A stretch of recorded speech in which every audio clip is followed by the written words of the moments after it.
Bonjour à toutes et à tous, je suis très heureuse de vous retrouver pour cette nouvelle édition de Business Africa.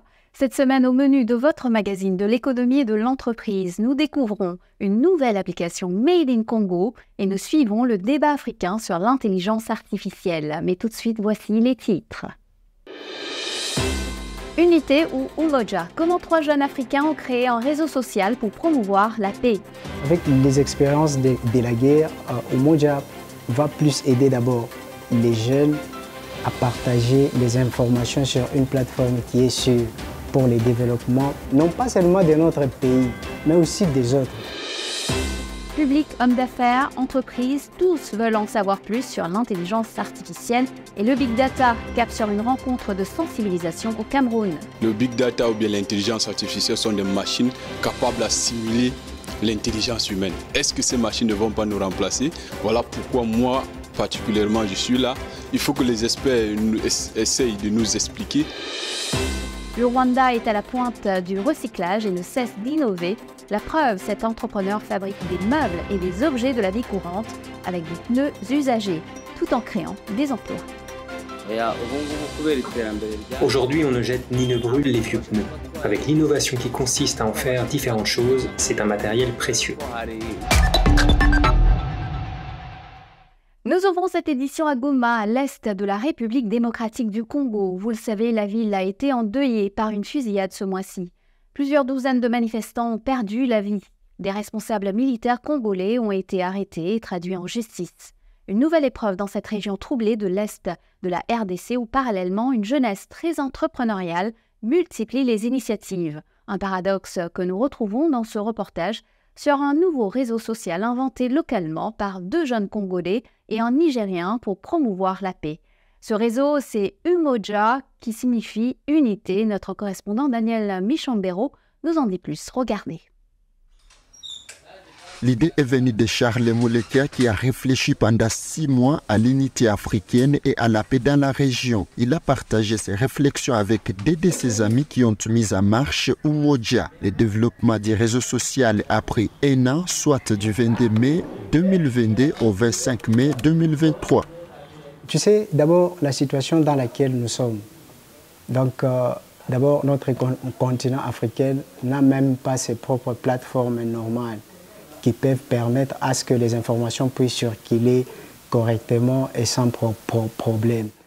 Alors qu'une grande partie du continent africain est déchirée par des conflits favorisant ainsi la permanence de la pauvreté, ces 3 jeunes ont développé les réseaux sociaux Umoja dans le but de connecter les continents en véhiculant les messages de paix. Il s'agit aussi de profiter des différents services pour gagner de l'argent. Umoja propose aux créateurs de contenus un montant à gagner selon les catégories et le nombre de vues sur les contenus publiés sur Umoja. Ces réseaux proposent également la certification gratuite pour tous les comptes à intérêt public.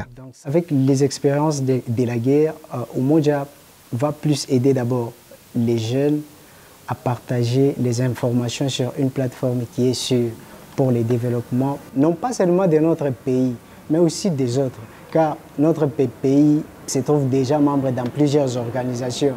Donc, au travers nous, comme souvent on le dit, que la RDC est la gâchette. Donc, au travers nous, donc les autres peuvent en profiter.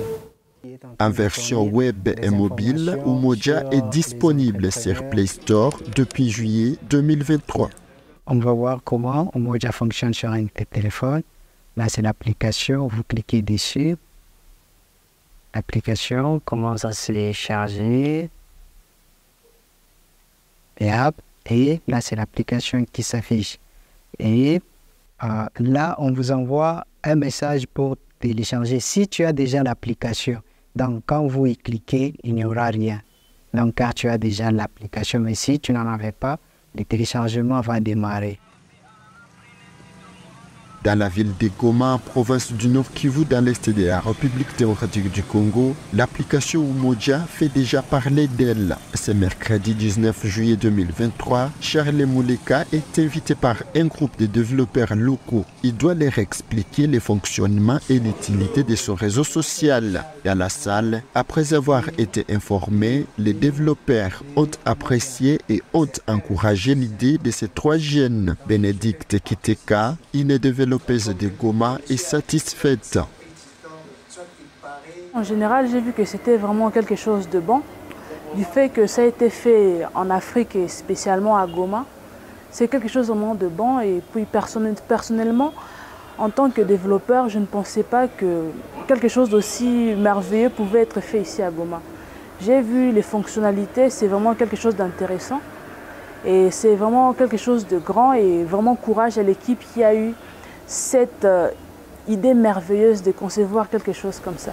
Gérard Chubaka, un autre codeur de Goma, est également satisfait en dépit de quelques observations sur le design de l'application qu'il conseille aux créateurs d'améliorer. Quand le présentateur a terminé sa présentation, c'était un sentiment j'étais impressionné positivement parce que c'est quelque chose que je n'ai jamais vu ici dans notre pays. On utilise des réseaux sociaux, des Américains, des Français, mais je n'avais jamais encore entendu parler d'un réseau social qui a été développé en RDC. Donc ça, c'est quelque chose qui m'a vraiment frappé et c'est quelque chose que j'encourage beaucoup. Même réaction positive du côté de John Mukengere, cet expert en vérification de faits, apprécie et encourage le travail accompli par ces jeunes Africains. Membres des Congo tchèques, médias de vérification de faits en RDC, John estime en effet que les précautions prises par les réseaux sociaux Umoja vont contribuer à la lutte contre les fake news, un plus déterminant pour la paix en Afrique. Vous pouvez facilement copier un texte. Sur un compte donné, vous copiez un texte et vous le dupliquez quelque part. Mais sur Umoja, c'est pratiquement impossible. Sur Facebook, on peut, ou d'autres, on ne cible pas Facebook seulement, même Twitter, même d'autres réseaux sociaux, vous pouvez faire les captures d'écran et dupliquer ça ailleurs ou les partager ailleurs sur les réseaux sociaux. Umoja, c'est pratiquement impossible. Moi, je pense que ces innovations-là vont essayer de freiner d'une manière ou d'une autre cette prolifération de fausses informations sur les réseaux sociaux. Le serveur qui stocke les données du réseau social Umoja est installé en Afrique du Sud. Ce réseau compte donner de l'emploi à plus de 500 personnes à travers le monde dans le but d'améliorer ses services. Et au Gabon, après le coup d'État, c'est l'heure des premières décisions économiques pour le président de la transition, le général Brice Clotaire Nguema. À l'issue d'une réunion avec le patronat représenté par le président du groupe BGFI Banque, Henri-Claude Oyima, il a annoncé son intention de régler le problème de la dette intérieure due par le gouvernement au secteur privé et de privatiser la gestion de 2 caisses de prévoyance sociale. Il souhaite également recourir au système bancaire pour financer les projets de développement. Le nouveau Premier ministre, l'économiste et opposant Raymond Ndangsima, vient d'entrer en fonction. Ces annonces interviennent dans un contexte d'incertitude au sujet du dernier emprunt obligataire de 150 millions de francs CFA lancé par l'État gabonais dont la souscription s'est achevée 24 heures avant le coup d'État. C'est peut-être un exemple vertueux à suivre dans le secteur minier africain. En Zambie, le milliardaire indien Anil Agarwal et la société publique ZCCM, partenaire dans l'exploitation du complexe minier Konkola, se sont mis d'accord après 4 ans de dispute. Konkola avait été mis en liquidation en 2019 après des désaccords fiscaux, mais l'accord trouvé aujourd'hui pourrait être gagnant-gagnant pour toutes les parties. Il comprend notamment le paiement de 250 millions de dollars à des créanciers locaux, une augmentation de 20% des salaires et un budget annuel de 20 millions de dollars consacré aux communautés locales. L'intelligence artificielle et le big data sont-ils le nouvel Eldorado des entreprises africaines ? Les décideurs économiques du continent sont en tout cas de plus en plus intéressés par les compétences dans ces domaines qui voient actuellement une évolution exponentielle. La révolution de l'intelligence artificielle et des données, ce que l'on appelle le big data en anglais, ne laisse en tout cas personne indifférent. Et les appels se multiplient pour que l'Afrique se saisisse de ses ressources et les valorise. Exemple récent à Yaoundé, où notre correspondant Aboubacar Sidik Mounchili avait assisté à des rencontres entre le public, les porteurs de projets et les acteurs du secteur. Regardez. C'est le Cameroun que Béni Mabélard a choisi pour le lancement d'une vaste opération à l'échelle continentale autour de la transformation digitale, le big data et l'intelligence artificielle, les enjeux et les opportunités pour l'Afrique. J'ai pensé que l'Afrique devrait quand même se réveiller pour pour rattraper le retard. La révolution qui touche l'intelligence est une révolution qui déstabilise tous les États. Et vous avez bien vu l'histoire des GAFA. Les Google et tous les autres commencent à déstabiliser des pays aussi puissants que les États-Unis. Ça veut dire que nous sommes là dans un domaine où l'être humain, son intelligence, acquiert une telle puissance de transformation à la fois de la société et de l'économie que tout le monde est en bataille. Cette forme d'affaires de la diaspora africaine originaire de la RDC, la République démocratique du Congo, experte en management et transformation digitale des entreprises, débarque sur son continent avec des solutions. Tout est parti sur un constat par rapport aux avancées technologiques qu'on voit ailleurs. Et aujourd'hui, l'Afrique, je vois qu'on a tout ce qu'il faut, sauf qu'en termes de technologie, on n'avance pas. Et je me suis dit qu'il fallait commencer quelque part. Donc il fallait lancer cette initiative que j'ai nommée Business Conference Benser Solutions. Sa conviction, d'ici 2030, plus de 7 entreprises sur 10 au monde connaîtront une attaque en cybersécurité. 3 métiers sur 10 disparaîtront. 85% de nouveaux métiers feront leur apparition. Le monde aujourd'hui disparaîtra pour faire place à un nouveau monde hyper connecté où l'interopérabilité et l'intelligence artificielle auront une importance capitale. Il est ainsi alors question de mieux préparer le continent à affronter ce défi. Ma proposition est simple, c'est déjà l'accompagnement en termes du conseil en management et transformation digitale d'entreprise, tout ce qui est formation des cadres d'entreprise, chefs d'entreprise et agents de gouvernement, apporter aussi du financement aux sociétés et aux États qui le souhaitent, parce que nous accompagnons dans le domaine du financement des projets et le but est vraiment de pouvoir amener le continent africain en haut afin de pouvoir concurrencer un petit peu les autres continents. Le combat de Béni Mabélard rentre dans cette initiative. Rencontre au grand format avec le public ou bien les porteurs de projets, le monde des affaires en général ou encore séances de formation. La liste est longue. Les objectifs sont de créer une synergie entre les acteurs africains et extérieurs afin de générer les opportunités d'affaires dans ce nouveau monde numérique incontournable. Le déroulement intercamerounais en août 2022, comme il fallait bien s'y attendre, est arrivé à point nommé pour combler une énorme attente. Notre intérêt, justement, il est très particulier parce que nous sommes le premier équipementier africain d'équipement de télécommunications. Donc nous construisons, nous développons des technologies liées à la connectivité. Donc, la principale est le Renal Smart 8020, qui est une technologie qui permet justement d'aboutir à ce que l'objectif de cette conférence, la transformation digitale. Je trouve que c'est une très belle initiative parce que non seulement elle nous partage son savoir et elle a préféré commencer avec ses frères africains. Le big data ou bien l'intelligence artificielle sont des machines capables à simuler l'intelligence humaine. Est-ce que ces machines ne vont pas nous remplacer? Voilà pourquoi moi, particulièrement, je suis là. Il faut que les experts essayent de nous expliquer de quoi il s'agit. Est-ce qu'il y aura toujours des emplois?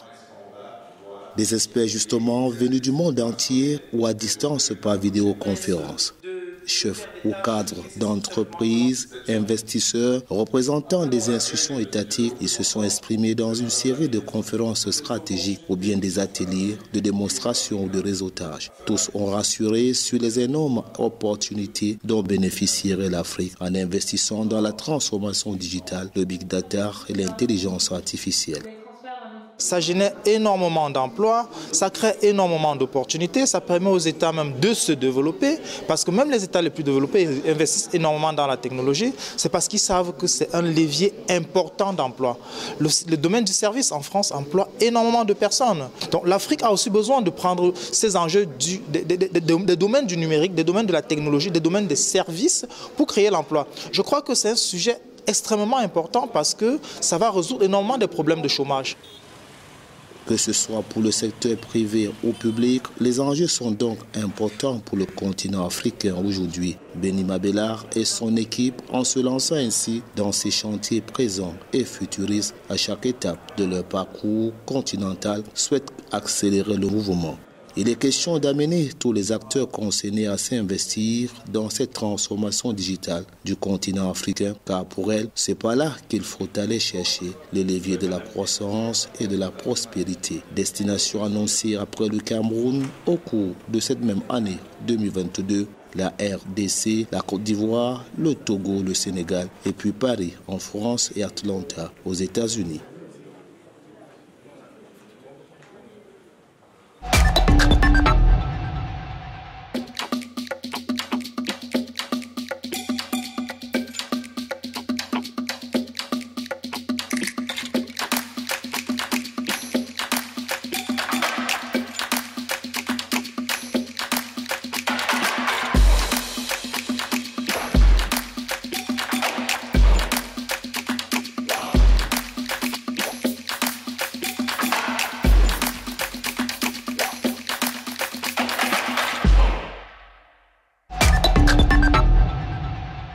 Bienvenue dans la deuxième partie de notre émission. Cap sur la COP28. Le sommet africain de l'action pour le climat ce mois-ci à Nairobi a marqué pour le continent le début de sa préparation vers la conférence annuelle des Nations Unies. Elle se tient en novembre à Dubaï et la déclaration de Nairobi détaille les demandes africaines. Une nouvelle architecture financière prenant en compte les restructurations et allègements de la dette que nécessitent plusieurs pays, mais aussi un ralliement autour de la taxe carbone. Enfin, les 54 États africains attendent de la communauté internationale une contribution plus marquée à l'augmentation de la capacité de production d'énergie renouvelable de l'Afrique. L'Ouganda est devenu le deuxième pays de la communauté d'Afrique de l'Est à interdire le commerce des vêtements d'occasion. L'annonce est venue du président Yoweri Museveni. Il a affirmé qu'elle était en ligne avec la politique nationale, acheter ougandais et construire l'Ouganda, et qu'elle allait s'accompagner d'un renouveau de l'industrie textile locale. Mais la nouvelle politique soulève déjà un vent de critique. La puissante organisation des commerçants de Kampala s'inquiète de la qualité médiocre des productions locales et fait valoir la perte, pour le gouvernement, des taxes sur les conteneurs importés. Et pendant ce temps, toujours en Afrique de l'Est, l'expansion de la mobilité électrique est bien partie. C'est ainsi que Bolt, qui a déjà déployé une quarantaine de e-bikes de livraison à Nairobi, veut mettre des véhicules électriques à la disposition des Kenyans d'ici 1 an. La société d'Estonie a annoncé un investissement de près de 700 000 $ dans le pays. Elle va bien sûr y retrouver Uber, qui vient juste d'annoncer le déploiement de 3000 motos électriques dans la capitale kenyane. Et justement, la mobilité des uns peut encourager l'ingéniosité des autres. C'est ainsi qu'au Rwanda, un pays particulièrement engagé dans la protection de l'environnement et dans le recyclage, les pneus usagés trouvent aussi preneurs. Exemple avec Jean de Dieu Kamana qui emploie 17 personnes pour fabriquer chaussures et mobilier. C'est un reportage de Temistocle Azikimana à Kigali. Regardez. Qui aurait imaginé qu'un esprit créatif et un dévouement à l'industrie des sièges de maison ou des vases à fleurs pourraient faire la différence dans la façon dont un pays traite les polluants? C'est exactement ce que fait l'atelier de Tsinda Business Group avec les vieux pneus. Une entreprise de transformation originale et très utile au Rwanda où le taux de recyclage de déchets est d'à peu près 12%. Aujourd'hui, on ne jette ni ne brûle les vieux pneus. Avec l'innovation qui consiste à en faire différentes choses, c'est un matériel précieux. Nous les collectons et les mettons dans un stock pour les vendre. Avant, c'était un véritable problème pour trouver un moyen de s'en débarrasser, mais maintenant, nous en faisons un véritable business comme de l'or. Bienvenue dans l'atelier de Tsinda Business Group qui transforme les pneus en chaussures, sièges de maison et de bureau, vases à fleurs, mais aussi articles ménagers. L'entreprise a été créée par Kama, un agent de Dieu, en 2017 et emploie aujourd'hui plus de 17 personnes. L'idée est venue de l'ancienne profession du fondateur qui consistait justement à vendre de pneus. L'idée de fabriquer différentes choses à partir de vieux pneus m'est venue parce que je voyais des vieux pneus partout.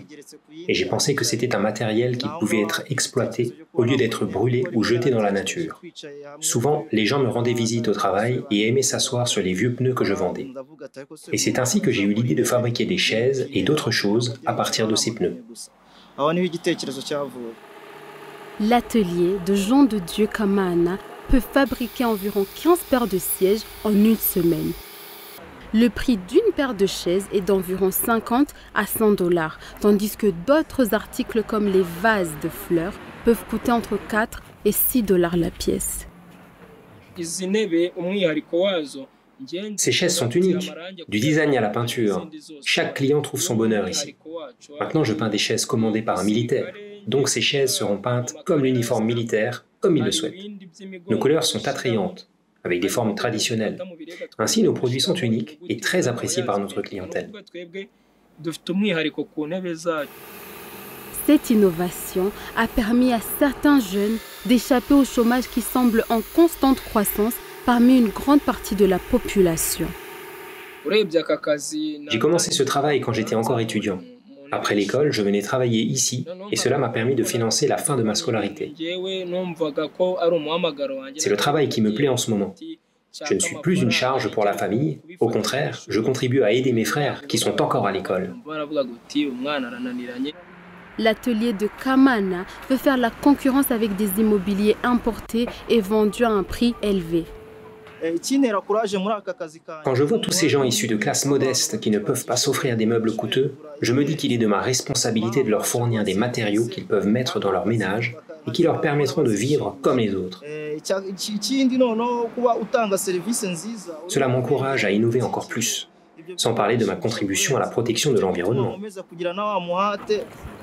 Cette initiative a permis à de nombreuses personnes de la classe moyenne qui, par exemple, ne peuvent pas s'offrir les sièges importés coûteux qui coûtent plus de 2000 $, d'obtenir des chaises longues confortables.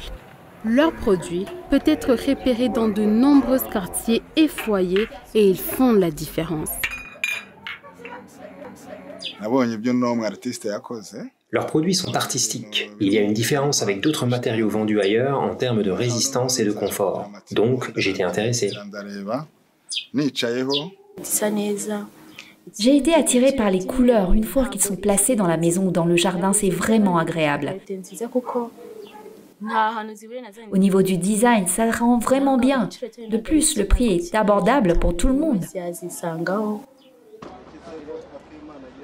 Le Rwanda Environment Management Authority, REMA, estime que le volume quotidien de déchets solides municipaux se situe entre 1800 et 2000 tonnes et que seuls 12% d'entre eux sont recyclés. Cette initiative a permis d'épargner à l'environnement des tonnes de pneus usagés qui finiraient entassés dans les garages et aggraveraient la pollution. Le REMA mène un combat acharné pour trouver une solution durable pour ces déchets. La gestion des vieux pneus est aussi compliquée que celle des autres déchets solides.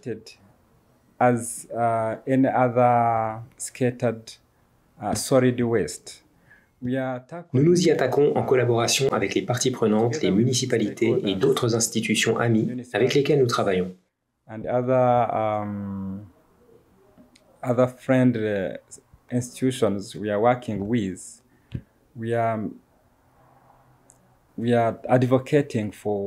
Nous plaidons en faveur d'un traitement et d'une gestion correcte de nos déchets, qu'il s'agisse de déchets solides, de pneus ou de tout autre déchet pouvant être une source de pollution atmosphérique au contact du feu. Nous essayons de nous assurer qu'ils sont éliminés de l'environnement.